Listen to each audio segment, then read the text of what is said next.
Bonjour, mon nom est Caroline Dufy, je suis maître de conférence en sociologie à Sciences Po Bordeaux et je présente ici un des projets qui a été soutenu par la Maison des sciences de l'homme de Bordeaux.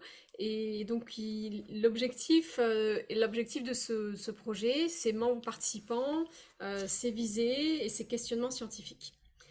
Alors, donc je dois dire que ce projet a été co-porté avec mon collègue Hugo Flavier, qui est maître de conférence à l'université de Bordeaux en droit public et plus particulièrement droit européen et droit international. Et donc ça a du sens pour la suite de ma présentation. Alors, ce projet, c'est un projet qui est consacré à la question de la défragmentation et de la désintégration régionale aux frontières de l'Union européenne. Et c'est un projet qui a pour caractéristique, alors deux caractéristiques principales. D'abord, c'est un projet de recherche internationale qui a pour objectif de lier et de construire une base régionale et donner une base régionale avec des chercheurs internationaux et de finalement structurer un réseau de recherche autour des questions de l'Union européenne et de ses frontières.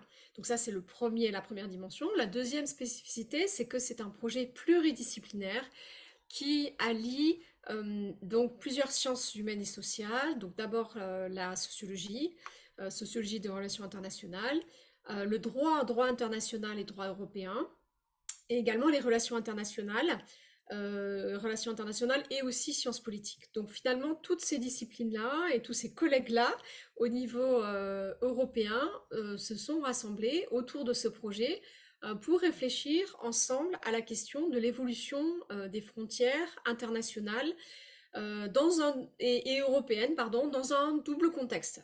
Le contexte qui a commencé à donner lieu à cette réflexion, ça a été la question du Covid et la façon dont finalement l'Union européenne et les pays européens ont géré la question finalement de la fermeture territoriale et de la relation aux frontières avec le danger que constituait cette pandémie pour tous ces pays et de voir comment est-ce que finalement ces différentes configurations dans différents pays ont donné lieu à quel type de règles à l'égard des frontières.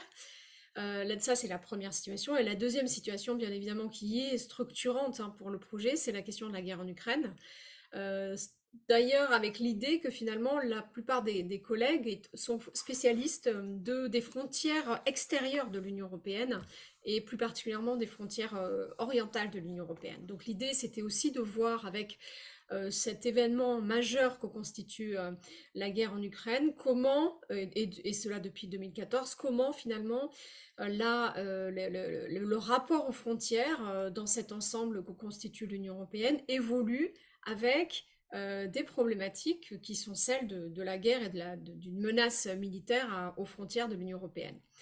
Donc voilà un peu le contexte global donc, qui a porté cette recherche et ce regroupement, avec donc des questions plus spécifiques et des questions de recherche. Voilà, qu'est-ce que cette guerre fait aux frontières? Est-ce que finalement, en termes objectifs, comment les gouvernements gèrent la relation à ces frontières, au territoire et à la question de l'identité nationale à l'extérieur ou aux limites et aux frontières est de l'Union européenne?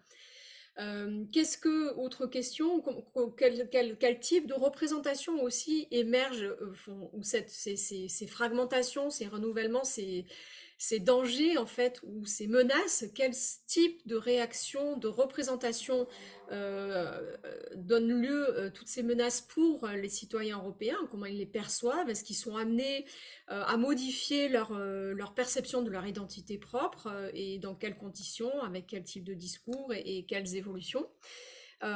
Et donc, troisième question, quel type de politiques sont mises en œuvre par les gouvernements et quel type de réponses face à ces menaces et ces changements radicaux sont mis en œuvre. Alors donc ces questionnements de recherche, bien évidemment, sont des questionnements qui sont absolument immenses, donc c'est pour ça que ça ouvre un champ qui est vraiment très large avec une première étape en fait de structuration, de collègues et de réseaux finalement qui sont à la fois les chercheurs bordelais donc de l'Université de Bordeaux, de l'Université de Bordeaux-Montaigne, de Sciences Po Bordeaux, et puis des chercheurs donc engagés donc de l'Université de Coimbra, de l'Université donc de Tartu. Et avec donc d'autres collègues donc de l'INALCO, l'Institut national des langues orientales de Paris, et aussi l'Université de Sorbonne Nouvelle.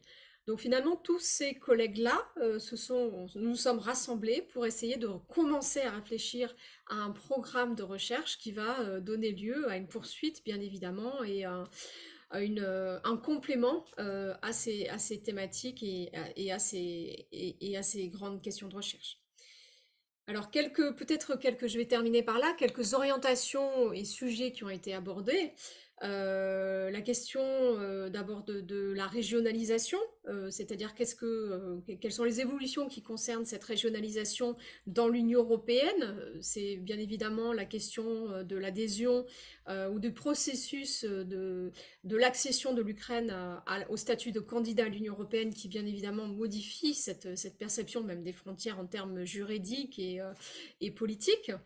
Donc cette première question-là, est-ce que ce phénomène-là a des conséquences sur l'identité des citoyens européens saisis à travers des enquêtes quantitatives ou qualitatives, d'analyse de discours, d'analyse de contenu médiatique également, pour essayer de voir comment ces positions évoluent.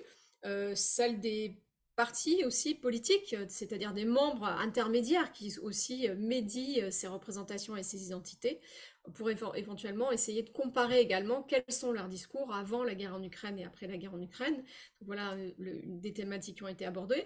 La question du droit également et la façon dont les juges répondent à ces menaces en termes effectivement d'identité, de sécurité de l'espace européen et de sécurité informationnelle. C'est en particulier l'article et la présentation faite par Hugo Flavier. Et finalement, quels sont l'ordre des priorités qui dominent, hein. Est-ce que c'est la liberté de l'information, de l'opinion, ou est-ce que c'est plutôt la défense de la sécurité informationnelle dans l'Union européenne? Donc toutes ces dimensions-là ont été abordées.